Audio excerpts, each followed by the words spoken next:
നമസ്കാരം. നിത്യജ്യോതിഷത്തിലേക്ക് എല്ലാ മാന്യ പ്രേക്ഷകർക്കും സ്വാഗതം. ഇന്ന് 2026 ഓഗസ്റ്റ് മാസം 18-ാം തീയതി 1202 ആണ്ട് ചിങ്ങമാസം 2-ാം തീയതി. ഇപ്പോൾ ചിങ്ങം 2 ഇന്ന് ചൊവ്വാഴ്ചയാണ്. ചോതി നക്ഷത്രമാണ്. ചോതി നക്ഷത്രം ആണ് ഇന്നത്തെ നക്ഷത്രം. ചോതി നക്ഷത്രം ശുഭനക്ഷത്രമാണ്. അതുപോലെ ഇന്നും ഷഷ്ടിയാണ്. ഇതൊക്കെ നമുക്ക് അനുകൂലപ്രദമാണ്. എങ്കിലും ഇന്നത്തെ ആഴ്ച ചൊവ്വാഴ്ചയാണ്. ചൊവ്വ ഭൂമികാരകനാണ്. അതായത് അഗ്നിയാണ് ചൊവ്വ. ശത്രുഗ്രഹമാണ് ചൊവ്വ. അപ്പോൾ ചൊവ്വയെക്കുറിച്ച് ഭയക്കണം. ഇന്നത്തെ ദിവസം രാവിലെ കഴിച്ച് ഭയക്കണമെന്ന് പറയാൻ വേണ്ടി വിളിക്കുന്നതല്ല. അപ്പോൾ നമ്മൾ ശ്രദ്ധിക്കണം.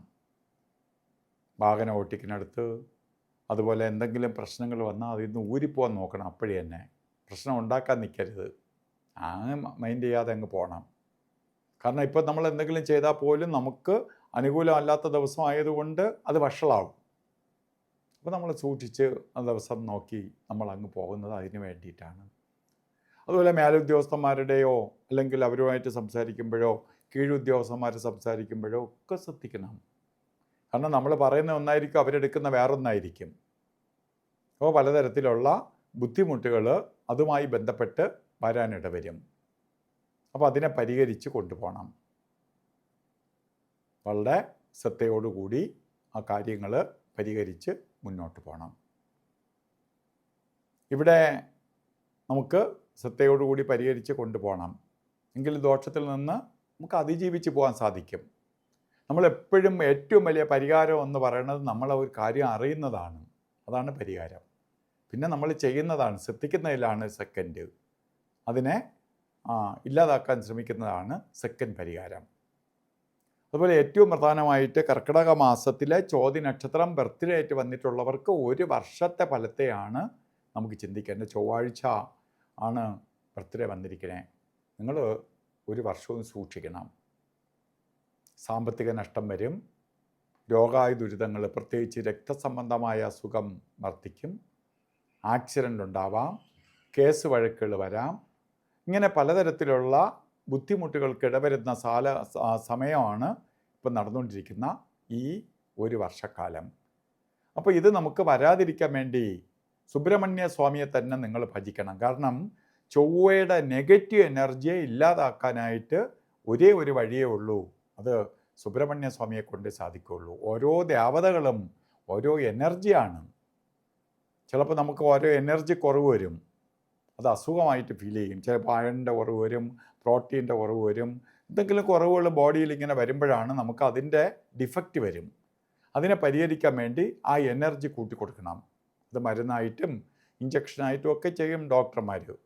പക്ഷെ നമുക്ക് ഈ ചൊവ്വയുടെ എനർജി മാറാൻ വേണ്ടി സുബ്രഹ്മണ്യ സ്വാമിയെ പ്രീതിപ്പെടുത്തണം. സുബ്രഹ്മണ്യ കവചം, അതായത് നമുക്ക് മുരുകയന്ത്രം ദേഹരക്ഷയായി ധരിക്കുക.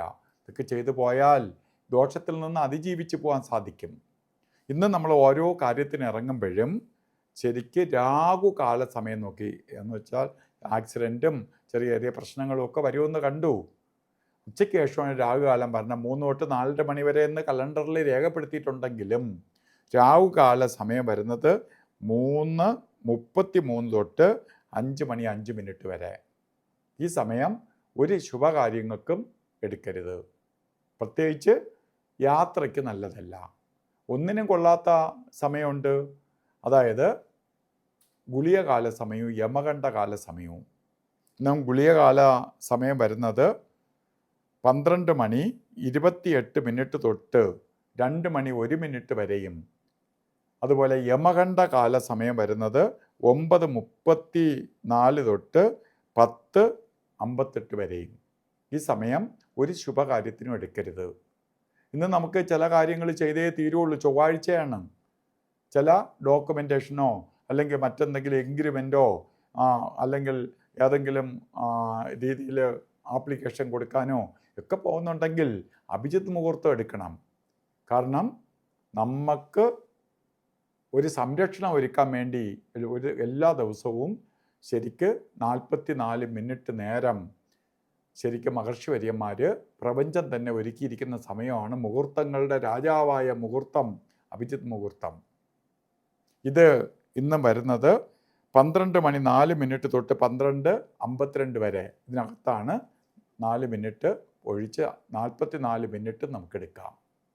അതുപോലെ ഇന്ന് ഓരോ കാര്യത്തിന് ഇറങ്ങുമ്പോഴും ചൊവ്വയുടെ നെഗറ്റീവ് നമ്മളിലേക്ക് കയറാതിരിക്കാൻ വേണ്ടി, പോസിറ്റീവ് കയറാൻ വേണ്ടി നമുക്ക് വസ്ത്രധാരണത്തിൽ ചുവന്ന വസ്ത്രധാരണത്തിൽ ഉൾപ്പെടുത്തുക.